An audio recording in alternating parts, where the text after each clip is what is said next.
कुत्र आणि गाढव दोघांमध्ये पडण्याची शर्यत लागली आणि दोघांनी निश्चय केलं की आपल्याला टार्गेट अचीव करायचा आहे आणि टार्गेट अचीव करताना जो जिंकेल तो राजा बनेल. कुत्र आणि गाढवाने धावायला सुरुवात केली आणि कुत्र्याचं म्हटलं तर चौकात चौकात त्याचे नातेवाईक, भाऊ, बहीण, बायको, पोरं असतातच. एकाने भुंकलं की बाकी कुत्रे भुंकतात, भो भो भो.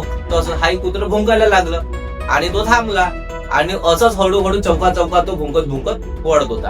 आणि गाढवाचे तर परिवारवाले आहेच नाही, कारण की तो गाढव आहे ना.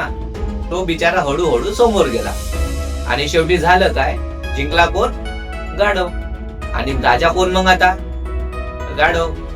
कारण की कुत्रमध्ये काय केलं, स्वतःचा टार्गेट अचीव न करता आपण त्या लोकांच्या गोष्टीमध्ये लागून त्यांचे प्रॉब्लेम सॉल्व्ह करत बसला आणि शेवटी काय झाला, कुत्र हरला.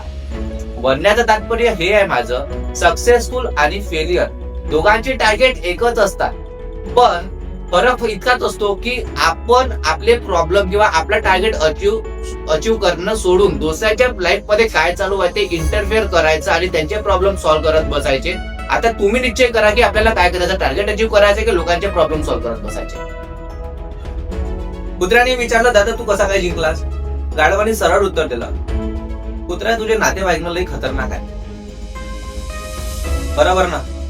तर म्हणण्याचा आता तात्पर्य तुम्हाला कळलाच आहे की आपण आपल्याला सक्सेस आणि टार्गेट अचीव करायचं आहे तर लोक तर पाय खिचतीलच, लोक तर आपल्याला अडवतीलच, पण आपल्याला त्यांच्या नादी न लागता आपल्याला आपला टार्गेट अचीव करायचा आहे आणि फक्त टार्गेट बघायचा आहे. तर तेव्हाच आपल्याला टार्गेट आणि जे काय आपले ड्रीम्स आहे ते अचीव करता येणार. अदरवाईज बघितलं ना, कुत्र शेवटी काय झालं, जिंकला न गाढव आणि कुत्र तर हरला. तुम्हाला काय वाटते? मी बोललो ते खरं आहे की खोटं आहे? कमेंट सेक्शन मध्ये लिहून नक्की सांगा.